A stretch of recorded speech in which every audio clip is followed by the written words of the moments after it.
Welcome to this brief workshop on how to use Socratic Seminars in the Spanish literature class and how the artificial intelligence can help us make the most of our time when we are planning and organizing these seminars. So first of all, what is a Socratic Seminar? It is a classroom discussion activity that is text-based. This is why it is particularly important within a literature class. It is question-focused because the students have to read a text and then they have to answer open-ended questions that are based on the texts they have read. These are student-led, and during these activities, the teacher is just a facilitator, which means that the teacher is in charge of explaining questions, answering students' questions, guiding them towards a deeper understanding of the text they have read. But for the whole activity, the most work is done by the students. And this is why it is particularly important, because the fact that it's student-led empowers the students with the understanding of the literature and also with applying critical thinking to what they are finding in the text. So, the two courses that I find are particularly good to apply Socratic Seminars are the AP Spanish Literature and Culture class and the Spanish Language B IBHL class. Why? Because the internal assessment of the Spanish Language B course is going to be based on literary texts. Therefore, both of these courses are text-based, and since they are advanced courses, they are also mainly student-led, and the teacher is just acting as a facilitator in these classes. So, what does a Socratic seminar look like? The way I organize them for my students is that, first of all, I take a theme, a topic, either from the list of themes of the AP Language and Culture, the AP Literature and Culture exam for Spanish, or from the IB themes. In this case, the example I'm showing you is from the AP Spanish Literature course, Las Sociedades en Contacto. And here you see the essential questions that can easily be found in the CED, in the course and exam description that the College Board shares online for all teachers. So as you see, all these questions are based on critical thinking. They are supposed to help students go beyond the simple words that they can find in a text, but they have to read between the lines. They have to be aware of the historical context of the text they are reading. And this is how they can deepen their understanding and their knowledge of Spanish literature. So another thing that I do, I usually add to the materials I provide my students, the sub-themes, okay, because these temas that you see here, la asimilación y la marginación, la diversidad, las divisiones socioeconómicas, el imperialismo, el nacionalismo y el regionalismo, are sub-themes of Las Sociedades en Contacto. Another thing I do is I add some vocabulary that can help students answer the questions as they are taking part in the general discussion.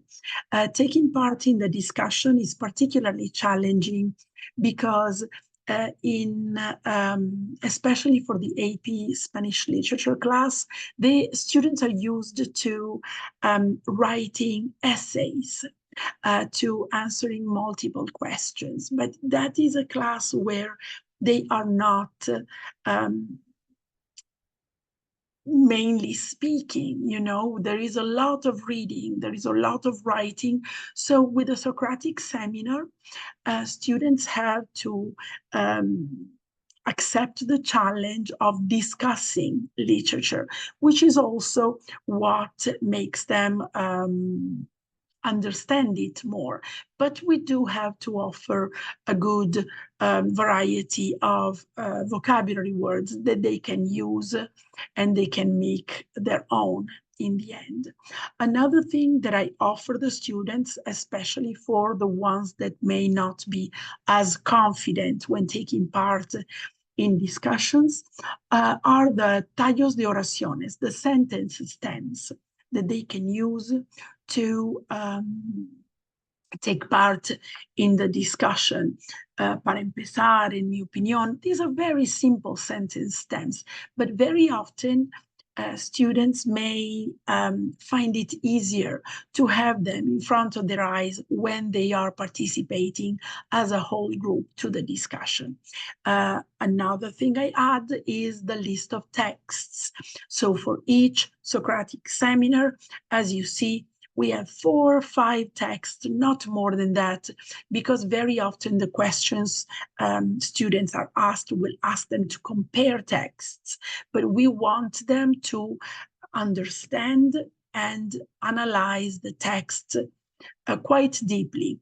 So offering more text than 4 or 5 would maybe lead to students not being able to focus on the themes and putting them in relationship with the texts.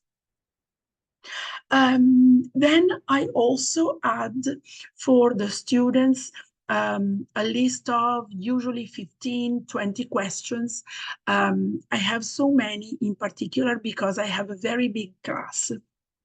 I have 32 students in my AP Spanish Literature and Culture class, and therefore I want to make sure to have a wide variety of questions that that all students can take part in. So in this case, you have a list and you can find them on tinyurl.com/tema1 AP Split. So this is what my students see. The one on the left is more appealing graphically, and I try to have it maybe as a poster in the classroom so that they can see it. And let's face it, it looks nicer. But the copy I give my students is the one you see on the right. It's very simple to photocopy. And here, they have the works, the text, they have the literary the sentence stems, they have the themes, the essential questions, and all the added questions. So usually it's a double-sided photocopy. But I wanted to show you how they look overall, all the little bits and pieces together. So obviously, during the class, we go over each single part of the paper, of the document they're given, so that they afterwards, they can work independently on their own or in groups. My class has the desks in groups of 4, so the students can actually help each other find answers, analyze the text, and it becomes less challenging and at the same time less scary. And cooperation between students always help them succeed because they can help each other, and sometimes what one student didn't understand, maybe the other did, and both benefit from the sharing, because the one who did understand maybe a question or found the textual evidence will be explaining it to his peer, and therefore will be learning more, just like his peer will benefit from the explanation. So how does it practically work in the classroom? The first lesson is always the reading and reflecting on the texts, following obviously all the questions. So we see all the different parts of the Socratic seminar together, and then students work independently in their groups. The second lesson is the actual discussion, when students will answer the questions and they will discuss as a whole group. So I would have my 32 students working together to answer questions. And I will show you how this can be done by having everybody on task. Okay, the kind of question they may have to answer is like this. This is a little example. ¿Qué papel juega la dinámica familiar en el hijo de Horacio Quiroga? So what do they have to do here? They have to have, obviously, the story El hijo de Horacio Quiroga. They have to start understanding family dynamics within the text. And they also have to understand what's the role of these family dynamics within the story. Okay?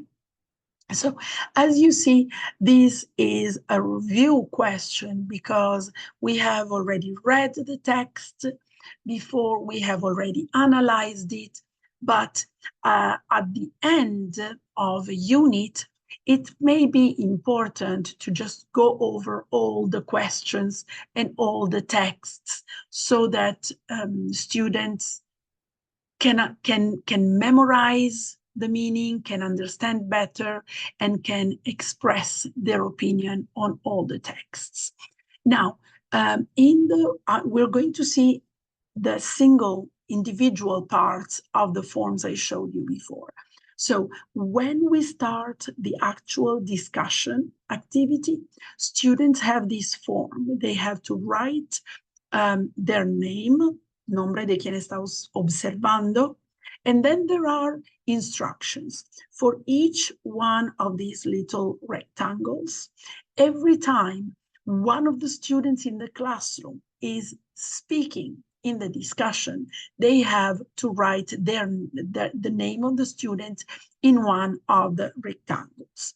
Why do I do this? Because first of all, you will see in the other parts of the forms, of the form, that this helps them focus on what is being said, on what people are doing, but it also helps them understand and follow what they are supposed to do in order to get a good grade, in order for the Socratic seminar to be successful for them.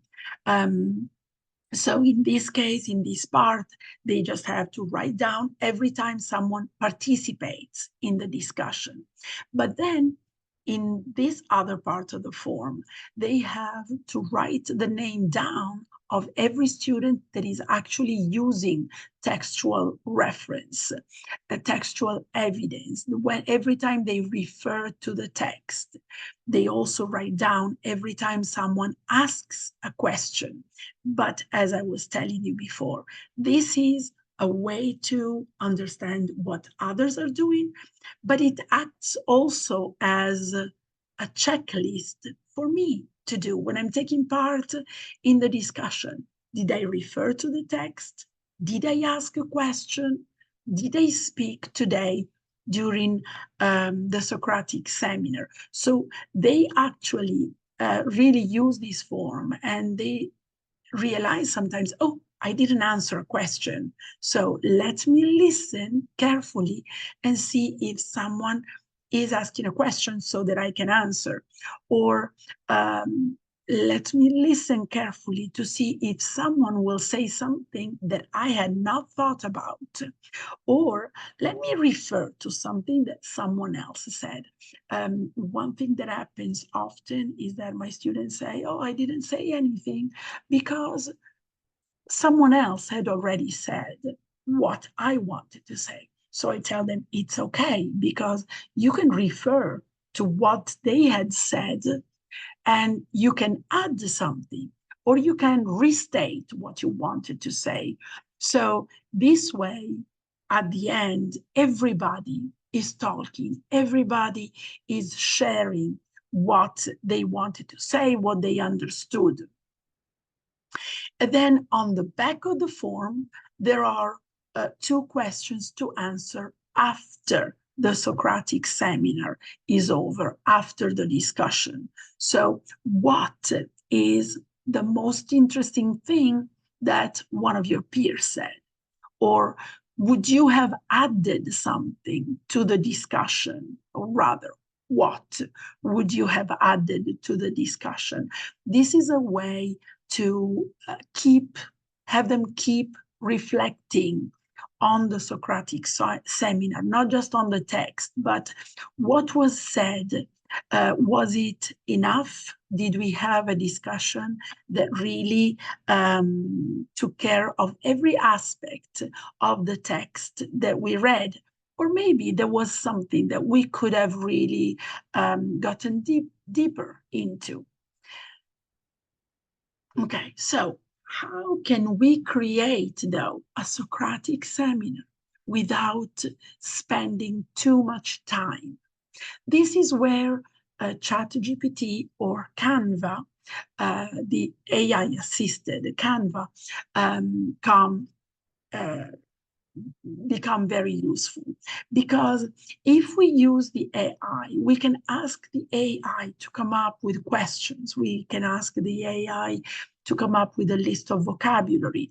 And if we already have a group of texts, or even if we want to do this on just one text, with the artificial intelligence, we can have a Socratic seminar ready in maximum 10 minutes. Okay, which is a great advantage, because teachers always want to give meaningful activities to the students, but at the same time, creating meaningful activities is very time consuming. And we need to make sure that we are also finding that famous balance between our professional and our personal life. So the artificial intelligence can assist us with ChatGPT or Canva to create these Socratic seminars pretty fast. So one thing I wanted to show you and I wanted to share with you is the prompt that I created to have the ready-made questions and the ready-made vocabulary list for my Socratic seminars. So you can ask, crea unas, and then you decide, do I want 10 questions only? Do I want 15? Do I want 30 questions? Or on the themes of, and then you add whatever topic you are going to work on. And let's face it, this actually works also for an AP language class or for any advanced language class. Even though I have to say, I teach AP Spanish literature, and I also teach Italian, and I teach Italian from level 2. And whenever I want to create a Socratic seminar, I do it also for my level 2. Obviously, the topics will be simpler. The questions will have to be adapted, and you can actually ask ChatGPT, can you create these questions for a specific level of whatever language you're teaching, probably Spanish. And then it continues. Crea unas 10 preguntas sobre los temas de las sociedades en contacto en la literatura en español con referencia a las obras. And there you can write a list of the text that you have already read in class, or maybe that you are going to read in class. You could also have a Socratic seminar where you introduce the texts to your students. It doesn't have to necessarily be done as a review. And then the second prompt, crea una lista de 20, 30 palabras útiles para discutir sobre estos temas. You add it. It's a second part of the same prompt. Whenever I use it, I put it in the same paragraph because I want Canva or ChatGPT to give me both. If you are doing something where you don't need the vocabulary, then you just cut one part. Okay, so basically this is how I create the Socratic seminars for my students. Here you find my store on Teachers Pay Teachers, and also my LinkedIn profile page. And I hope that you found this very short workshop useful. And here on this tinyurl.com, you will find several different Socratic seminars that are already ready for your AP Spanish Literature and Culture class. Thank you so much for being here today, and enjoy your Socratic seminars.